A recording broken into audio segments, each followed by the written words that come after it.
На 18 юни варненската фирма Елдом Инвест отбеляза 28-та си годишнина. За тези години компанията се утвърди като един от водещите производители на бяла техника. Днес наши продукти работят в над 2 милиона домакинства и 34 държави на 4 континента. През юни в експлоатация беше въведена модерна инсталация за производство на бойлери и буферни съдове с вместимост до 2000 литра. Това превърна Елдом Инвест в един от малкото европейски производители на тези специфични професионални уреди.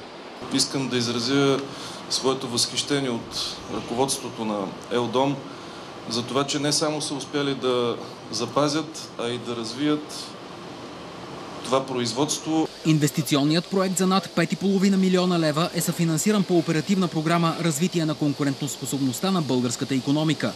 Високото ниво на автоматизация гарантира по-голяма производителност и безупречно качество на бойлерите с популярната в България и зад граница марка Елдом.